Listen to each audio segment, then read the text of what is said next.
Good evening, नमस्कार। मैं dB पाल आप सभी का आपके अपने YouTube channel imagine power learn to lead में स्वागत करता हूँ।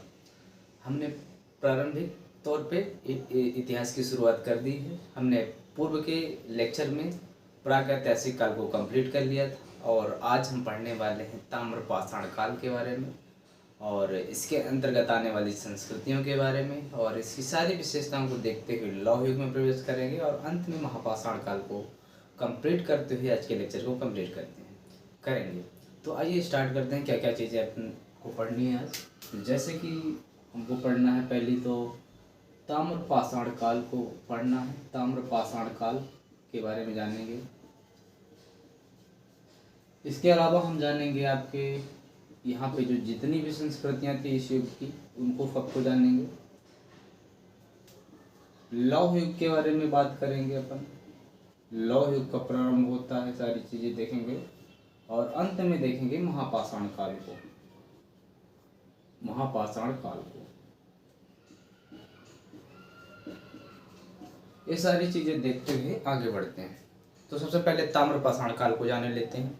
तो ताम्रपाषाण है क्या, देखिए पहले जो है नवपाषाण काल तक तो तांबे की खोज हुई नहीं थी और तांबे के धातु से मनुष्य परिचित था ही नहीं। तो उपयोग कैसे करता, तो नवपाषाण काल के बाद जो है तांबे का इस्तेमाल होना प्रारंभ हो गया और तांबे के हथियार भी बनाए जाने लगे। पूर्व में जो है नवपाषाण काल तक जो भी हथियार थे पत्थरों के बनाए जाते थे। अब ताम्रपाषाण काल के युग में जो है तांबे के साथ साथ तांबे के तो बनाए जाते हैं भी, पत्थरों के तो बनाए ही जाते हैं। तांबे के औजारों का इस्तेमाल होने लगा शिकार करने के लिए, कृषि के उपकरण के रूप में। तो कई सारी चीज़ें आ गई। इसी कारण तांबे और पत्थरों के औजार के उपयोग होने के कारण इस काल को बोला गया है ताम्रपाषाण काल। तो ताम्रपाषाण काल क्यों बोला गया, क्योंकि जो मानव है तांबे के भी औजार इस्तेमाल कर रहा है और पत्थर के भी औजारों का इस्तेमाल कर रहा है। इसी कारण से बोला गया ताम्रपाषाण काल। ये लगभग आपका 2000 से 500 बीसी के आसपास की सभ्यता है। 2000 बीसी से लेके 500 बीसी के आसपास की सभ्यता है और इसे जो है तकनीकी दृष्टि से देखा जाए तो ताम्रपाषाण कालीन सभ्यता हड़प्पा की कांस्ययुगीन सभ्यता के पूर्व की है, परंतु कालक्रम वाइज हम इसे ताम्रपाषाण कालीन संस्कृति को बाद में पढ़ते हैं। पहले हमारी कांस्ययुगीन सभ्यता आती है, हड़प्पा सभ्यता आती है। ठीक है, इतनी सारी चीज़ें। और तांबे का प्रथम संचय साक्ष्य मिला है अपने को, कानपुर का बिठूर है, वहाँ से सबसे पहले तांबे के भाले के रूप में संचय किया गया है। साथ ही इसका सबसे बड़ा संचय क्षेत्र जो है मध्य प्रदेश का गंगेरिया है। मध्य प्रदेश का गंगेरिया। तो प्रथम संचय साक्ष्य इसके कहाँ मिले हैं, प्रथम संचय के साक्ष्य इसके आपके बिठूर कानपुर में। किस रूप में था, भाले के रूप में। और सबसे बड़े साक्ष्य इसके जो मिले हैं तांबे के, सबसे बड़े साक्ष्य, सबसे बड़े संचय के साक्ष्य जो है मिले हैं आपके मध्य प्रदेश का एक क्षेत्र है गंगेरिया, वहां से इसके संचय के साक्ष्य मिले हैं। ठीक है, तो इस प्रकार से इस संस्कृति का हमने परिचय देख लिया, कब की थी ये देख लिया, क्या विशेषताएं थी ये देख लिया। अब जो है इसके अंतर्गत आने वाली संस्कृतियां हैं उनको विस्तार तरीके से देखेंगे। आइए,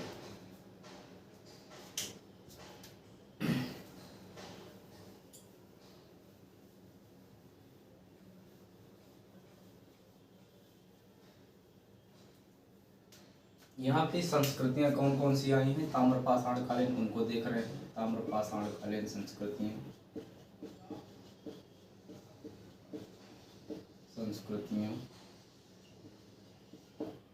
आइए हमारे साथ आप चार्ट बनाते चलिए, देखते हैं कौन कौन सी संस्कृति। पहली संस्कृति आहार संस्कृति, इसे बोलते हैं गिलंद और इसी को बोलते हैं बनास संस्कृति। इसके बाद हम पढ़ेंगे आगे कायथा संस्कृति के बारे में। इसके बाद पढ़ेंगे अपन स्वरदा संस्कृति के बारे में और इसी क्रम में पढ़ने वाले हैं मालवा संस्कृति के बारे में। मालवा संस्कृति के बाद में जोरवे संस्कृति और जोरवे के बाद में पढ़ने वाले हैं आपकी झूकर झागर संस्कृति।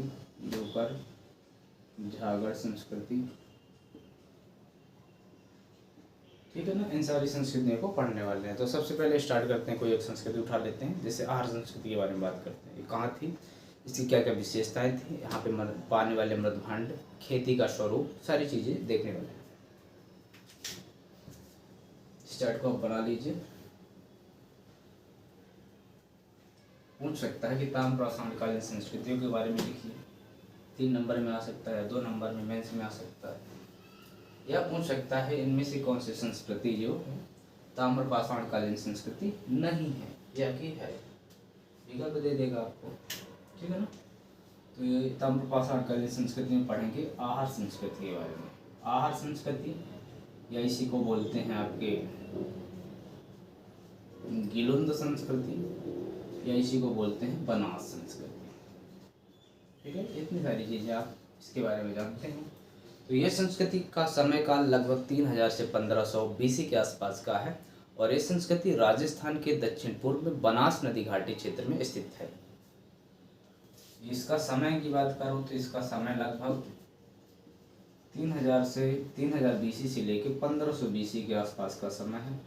और स्थिति की बात करूं, ये कहाँ स्थित थी, इसकी बात करूं तो राजस्थान के दक्षिण पूर्व में स्थित है, बनास घाटी में। बनास एक वहाँ की नदी है, बनास घाटी क्षेत्र में स्थित है। ठीक है, यहाँ पे बात करूँ तो आहार जो है काफ़ी मात्रा में आहार से तांबे की वस्तु मिलने के कारण इसको आहार को बोला गया है ताम्रवती। तो आहार एक महत्वपूर्ण केंद्र है इस संस्कृति का, कई सारी विशेषताएं मिली हैं, और यहाँ से तांबे की कई सारी वस्तुएं प्राप्त हुई हैं। इसी कारण इसे बोला गया है ताम्रवती। साथ ही आहार के उत्तर पूर्व में एक संस्कृति स्थित है। इसी संस्कृति का केंद्र स्थित है गिलुंद, जहाँ से काफ़ी मात्रा में ईंटों के साक्ष्य प्राप्त हैं, ईंटों के मिले घर हैं, और यहाँ से पत्थरों का इस्तेमाल कम हुआ है। तो गिलुंद भी इसी क्षेत्र का हिस्सा है। यहाँ से आपको ईंटों के साक्ष्य ज़्यादा मिले।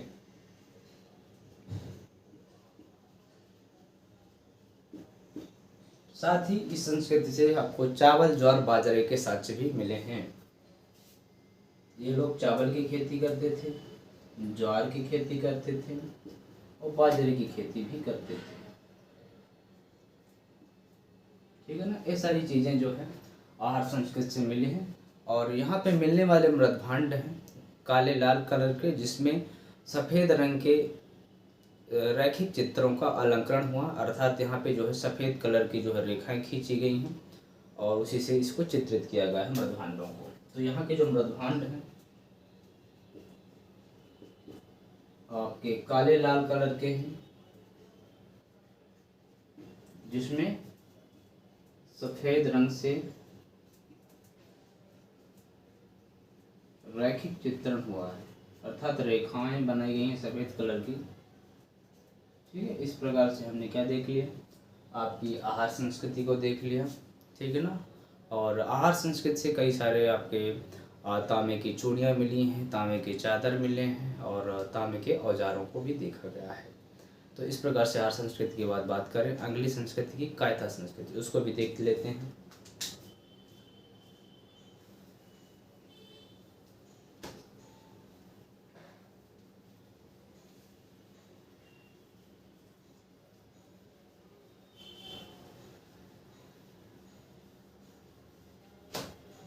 तो कायथा संस्कृति की बात करूं तो कायथा संस्कृति जो है,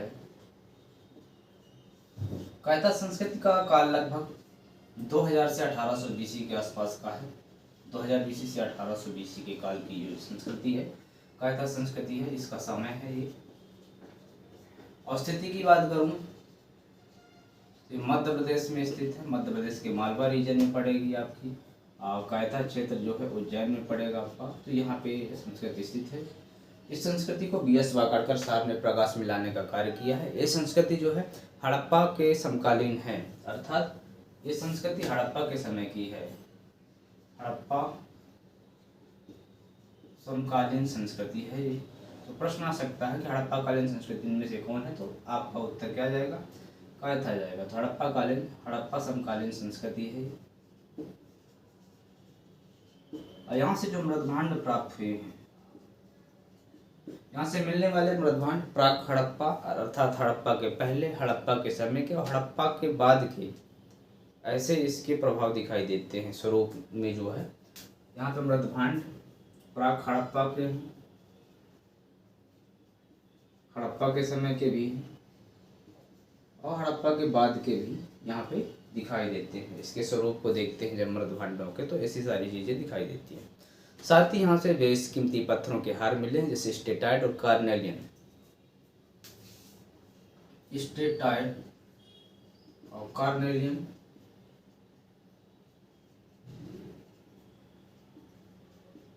पत्थरों के हार में मिले हैं, अर्थात यहाँ पे हारों का भी साक्ष्य मिला है कायथा से। तो इस प्रकार से कायथा संस्कृति हड़प्पा कालीन सभ्यता के समकालीन थी और यहाँ पे बेशकीमती पत्थरों के हार भी मिले हैं। और यहाँ पे मिलने वाले मृदभांड प्राक हड़प्पा काल के भी हैं, हड़प्पा कालीन भी हैं और हड़प्पा काल के बाद की जो संस्कृति आती है वहाँ के भी, उस समय के भी प्राप्त हुए हैं।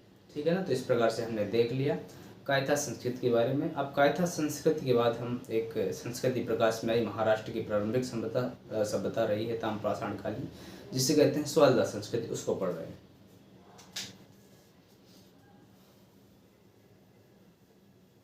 स्वल्दा संस्कृति के बारे में देख लेते हैं।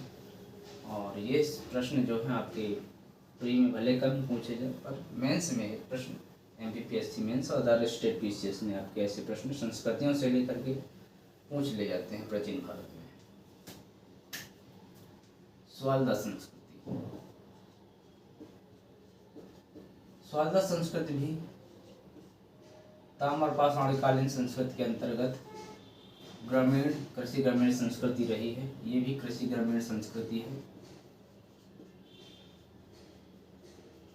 ये भी कृषि ग्रामीण संस्कृति है। और महाराष्ट्र की प्रारंभिक ताम्रपाषाण कालीन संस्कृति है।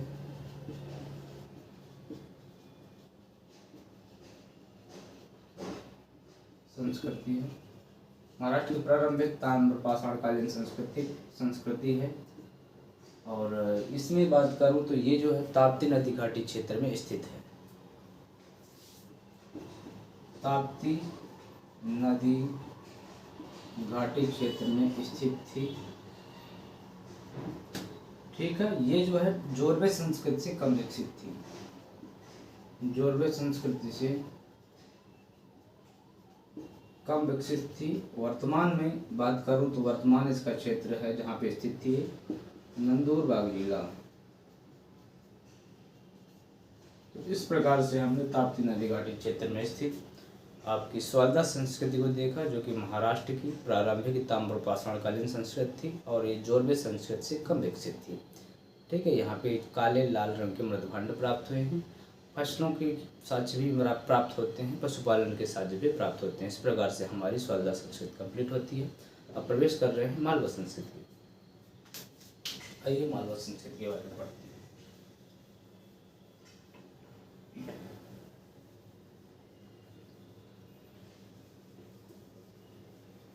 मालवा संस्कृति जो है काफ़ी अपनी विशेषताओं के कारण जानी जाती है। जैसे यहाँ पे मिलने वाले मृदभांड उच्च क्वालिटी के थे, अन्य संस्कृतियों से उच्च थे। और इसके क्षेत्रों में आपका नौदा टोली है, नागदा है, एरण है, ये सभी सारी चीज़ें आती हैं। इसको देखते हैं मालवा संस्कृति। जो मालवा संस्कृति का जो समय है, सबसे पहले इसको देख लेते हैं। तो ये समय है लगभग 1700 BC से लेके आपके 1200 BC के आसपास का समय है मालवा संस्कृति का। क्षेत्रों में देखें, इसके क्षेत्रों में आपका नौदा टोली हो गया, आपका नागदा हो गया, आपका एरण हो गया, ऐसे क्षेत्र इसमें शामिल हैं मालवा संस्कृति में। और मालवा संस्कृति अपने खास प्रकार के विशिष्ट प्रकार के मृदभांडों के लिए जानी जाती है। तो विशेष प्रकार के मृदभांडों के लिए जानी जाती है, विशेष प्रकार के मृदभांडों के लिए जानी जाती है।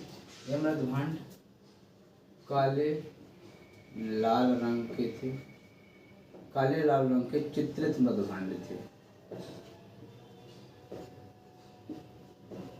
साथ ही यहाँ से चरखे और तकलियों के भी साक्ष्य मिले हैं, तो इनके बारे में जानकारी मिलती है कि मालवा के निवासी जो थे उस समय के आपके कताई और बुनाई में भी पारंगत थे। ठीक है ना, अर्थात एक कताई और बुनाई में भी पारंगत थे, कताई और बुनाई में भी पारंगत थे। अर्थात इनके बारे में देखें तो कई सारी विशेषताएं हैं, और ये जो है अपने मिट्टी के बर्तनों की उत्कृष्टता के लिए जाने जाते हैं, कताई बुनाई के लिए जाने जाते हैं। तो इस प्रकार से आपकी मालवा संस्कृति थी। ठीक है, ये लोग ज्वार बाजरा की खेती भी करते थे, कई सारी फसलें उगाते थे, और इसका एक क्षेत्र है आपका नवदा टोली, जो कि मध्य प्रदेश के खरगोन जिले में पड़ता है। उसके बारे में बात करें तो ये नवदा टोली के बारे में बात करें, जो कि इसी संस्कृति का हिस्सा है, मालवा संस्कृति का। ये जो नवदा टोली है आपका खरगोन में पड़ेगा, मध्य प्रदेश के। ये जो है मालवा संस्कृति का सबसे बड़ा स्थल है, मालवा संस्कृति का सबसे बड़ा स्थल है। ठीक है, नवदा को मालवा संस्कृति का सबसे बड़ा स्थल बोला गया है। यहाँ से कई सारी फसलों के किस्में मिली हैं, अर्थात यहाँ पे अधिकतम फसलों के साक्ष्य प्राप्त हुए हैं, अधिक फसलों के साक्ष्य यहाँ पे मिले हैं, अधिक प्रकार के अनाज मिले हैं, अधिक प्रकार के अनाजों के साक्ष्य मिले हैं, अनाजों के साक्ष्य प्राप्त हुए। ठीक है, तो मालवा पूछा जा सकता है कि मालवा संस्कृति का सबसे बड़ा केंद्र कौन था, तो नवदा टोली, जो कि वर्तमान में कहाँ स्थित है, खरगोन जिले में स्थित है, मध्य प्रदेश के खरगोन जिले में पड़ता है। इस प्रकार से हमारी जो है मालवा संस्कृति कंप्लीट होती है। हम प्रवेश करने वाले हैं आपके जोरवे संस्कृति के पास। आइए देखते हैं जोरवे संस्कृति की क्या विशेषता है, क्या समय था, उन सभी चीज़ों को देखने वाले हैं। चलिए जोरवे संस्कृति को देख लेते हैं, इन सारी चीज़ों को आप नोट डाउन करते चलिए, और आपके नोट्स कंप्लीट होंगे, जिससे आप रिवीजन भी कर सकते हैं आसान से। ठीक है ना, चलिए हमारी अब आई है जोरवे संस्कृति। जोरवे संस्कृति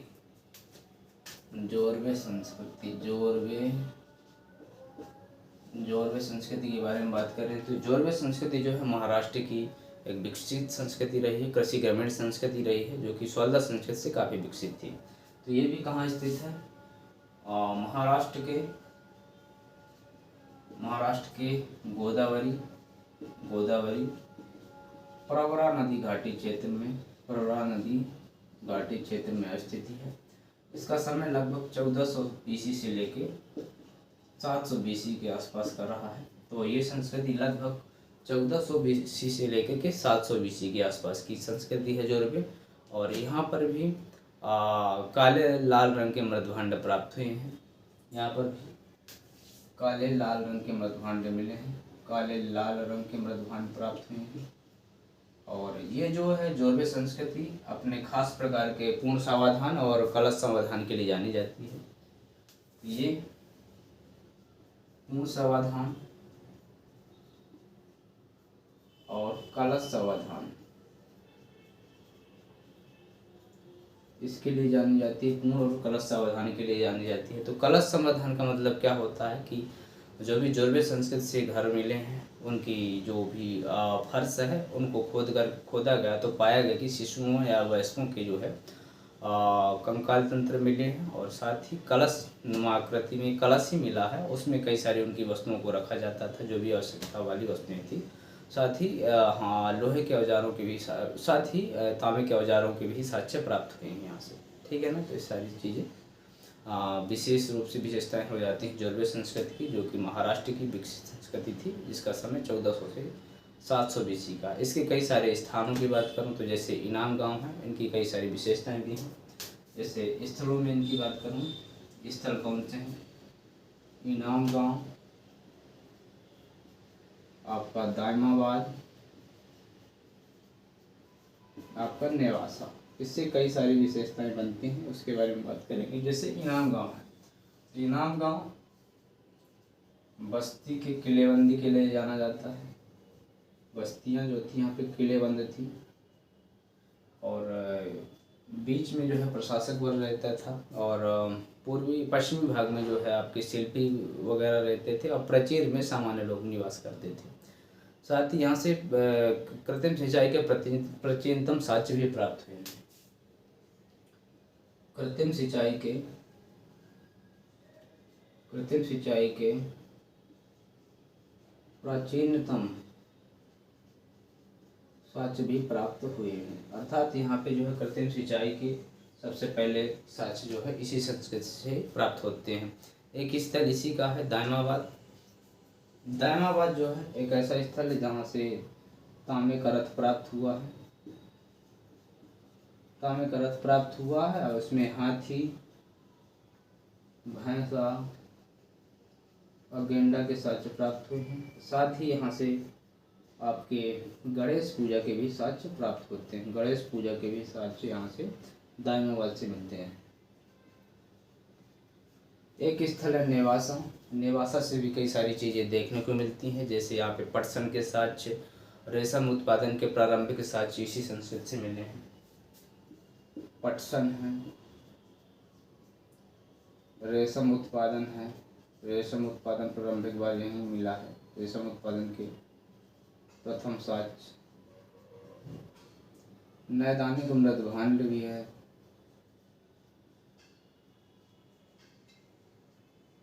कई सारी विशेषताएं जो है नेवासा से मिलते हैं, जो कि परवरा नदी घाटी क्षेत्र में स्थित है और ये जोरवे संस्कृति का महत्वपूर्ण स्थल है। इस प्रकार से हमारी जोरवे संस्कृति कंप्लीट होती है। और जोरवे संस्कृति के लोग भी ज्वार बाजरा चावल से परिचित थे। यहाँ के लोग जो हैं मिट्टी के घरों में भी रहते थे, पत्थरों के घर में रहते थे। तो काफ़ी सारी चीज़ें हमने इसके बारे में देख ली। और अब बात करें यहाँ पे आपकी झूकर झाकर संस्कृति की, जो कि चुनहोदड़ में स्थित है।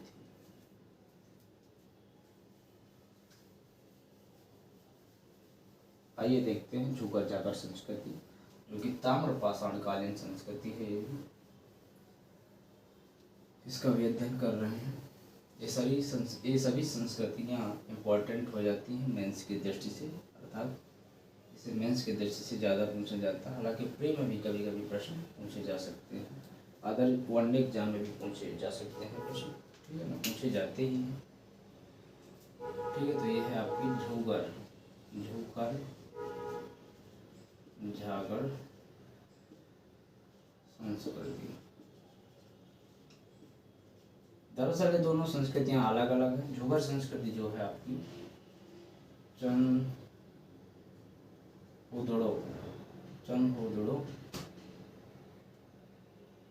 चनहोदड़ो पाकिस्तान में पड़ती है और झागर भी पड़ती है, लेकिन जो है प्रारंभिक तौर पे झूगर संस्कृति आती है, इसके बाद झागर संस्कृति आती है। तो झूगर संस्कृति की बात करूं तो यहाँ पे जो है यहाँ के जो संस्कृति के निवासी थे चाक से परिचित थे। यहाँ पे चाक परिचित नहीं थे, अर्थात ये चाक से निर्मित मिट्टी के बर्तन नहीं बनाते थे, चाक से परिचित नहीं थे, अर्थात ये बिना चाक के ही मिट्टी के बर्तन बनाते थे। और यहाँ से जो है हड़प्पा कालीन सभ्यता के समान मिट्टी के बर्तन मिले हैं, परंतु उनके आकार और आकृति अलग अलग है। यहाँ से हड़प्पा समकालीन हड़प्पा के जैसे मृदभांड मिले हैं, परंतु उसके आकार अलग हैं और अलंकरण भी अलग अलग है। ये दोनों मैच नहीं करते, ठीक है ना। आकार और अलंकरण जो दोनों अलग अलग है इसके, ठीक है ना। इसके बाद झूगर के बाद आती है झागर संस्कृति। ये भी चनहोदड़ो में स्थित थी और यहाँ से जो है चाक निर्मित मिट्टी के बर्तन प्राप्त हुए हैं, जो कि धीमी गति से चाक को घुमाते हुए बनाया गया है। तो झागर संस्कृति भी कहाँ है? चनहोदड़ो में ही स्थित है और यहाँ से जो बर्तन प्राप्त हुए हैं धीमी गति से चाक का इस्तेमाल करते हुए बनाया गया है। धीमी गति से चाक को घुमाते हुए बनाया गया, अर्थात हमने झूगर झाकर संस्कृति को भी कंप्लीट कर लिया। और अब हम बात करते हैं कुछ आपके पूर्वी भारत में और कुछ दक्षिण भारत में भी ताम्रपाषाणकालीन स्थल रहे हैं। उनको केवल स्थल को कंप्लीट करेंगे, ताकि हम देखते हैं कि कई सारे एग्जामों में स्थलों के बारे में पूछा जाता है कि एक ऐसा स्थल है, ताम्रपाषाणकालीन है, कहाँ स्थित है, ये सारी चीज़ें देखने वाले हैं।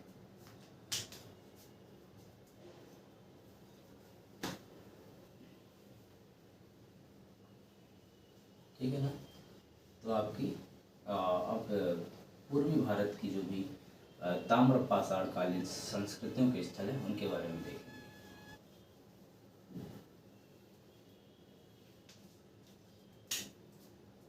पूर्वी भारत के ताम्रपाषाण कालीन स्थल, ठीक है, इनको देख रहे हैं। तो ये भारत के पूर्वी भाग में स्थित है, जैसे यूपी में हो गया आपका खैराडी, आपका नरहर। बिहार की बात करूं तो बिहार में आपका पड़ेगा आपका चिरांद है, सेनुआर है, सोनपुर है और गैराडीह, ठीक है ना, गैराडीह है। ये सारे स्थल जो है बिहार में पड़ते हैं। और इसके अलावा पश्चिम बंगाल में भी स्थल कुछ पड़ते हैं और दक्षिण भारत के स्थल भी पड़ते हैं। उनको दक्षिण भारत के स्थलों को भी देख लेते हैं। यहाँ से सभी से ताम्रपाषाण कालीन वस्तुएं प्राप्त हुई हैं। तो दक्षिण भारत की बात करूँ, दक्षिण भारत के ताम्र स्थल तो आपका है ब्रह्मागिरी से भी मिलते हैं, मास्की से भी ये स्थल है, मास्की है आपका, ब्रह्मागिरी है, मास्की है आपका, संगेन कल्लू है, संगेन कल्लू के बाद आपका पोचमपल्ली है, पोचमपल्ली। इसके बाद आता है आपका उतनूर, नागार्जुन कोंडा,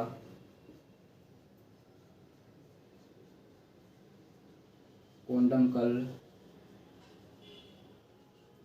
और आपका पिकलीहल। कई सारे स्थल जो है दक्षिण भारत के हैं। यहाँ पे आपको भस्म के टीले प्राप्त हुए हैं।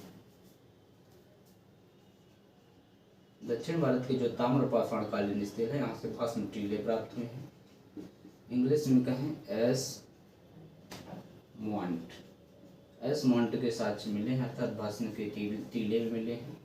और इन टीलों का निर्माण जो है पशुओं के अवशेषों से प्राप्त हुआ है। और पशु के जो अवशेष थे साल के अंत में उनमें आग लगा दी जाती थी, तो ऐसे टीलों का निर्माण हो जाता था। ये दक्षिण भारत से ही प्राप्त हुई है। और इसके बाद जो आती है संस्कृति, ताम्रपाषाण काल कंप्लीट होता है। अब लौह युग की शुरुआत हो जाती है। लौह युग लगभग 1100 BC के आसपास दक्षिण भारत में शुरू होता है और उत्तर भारत में इसकी शुरुआत 1000 BC के आसपास होती है। आइए लौह युग को पढ़ने वाले हैं अपन।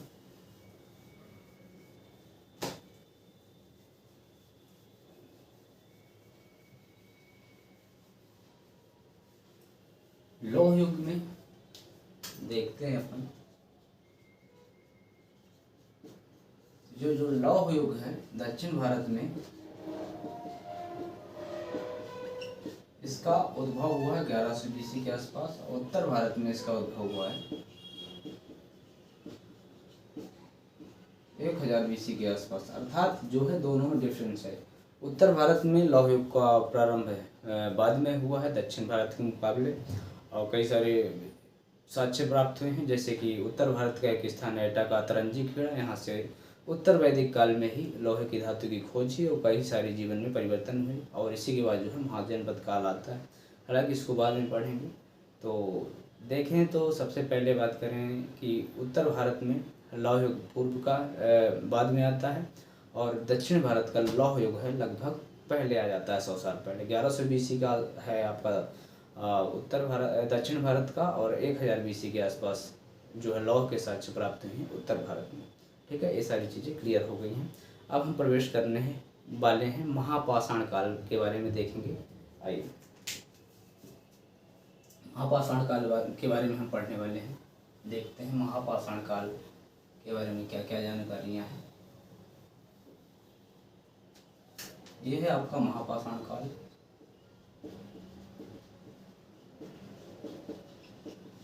तो इसमें महापाषाण का मतलब होता है, महापाषाण काल में महापाषाण काल का शब्द का मतलब देखें तो इसका मतलब होता है कब्र।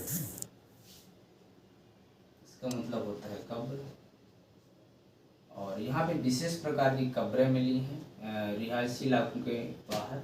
रिहायशी इलाकों के बाहर कई सारी कब्रें मिली हैं। ये कब्रें जो है गोलाकार और चौकोर आकार में है। इन कब्रों के ऊपर गोलाकार का पत्थर रखा हुआ है और इनमें शव को दफनाया गया है। तो इन्हें जो है गोलाकार पत्थर से, इन कब्रों को गोलाकार पत्थरों से ढका गया है। ठीक है, तो खास विशेष प्रकार की कब्रें मिली हैं और इन कब्रों के कारण ही इसे बोला गया है महापाषाण काल। और इसमें कई सारे साक्ष्य प्राप्त होते हैं। जैसे ये लोग जो है यहाँ पे देखें तो ये लोग ढलान में निवास करते थे। ढलान में निवास करते थे, खेती करते थे। खेती के भी साक्ष्य प्राप्त हुए हैं।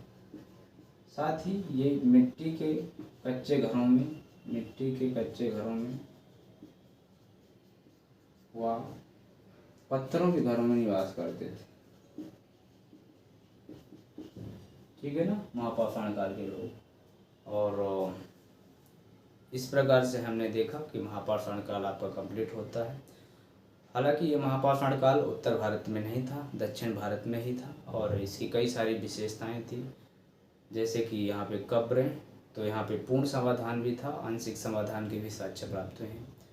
और इस प्रकार से हमारी जो है आज की क्लास कंप्लीट होती है।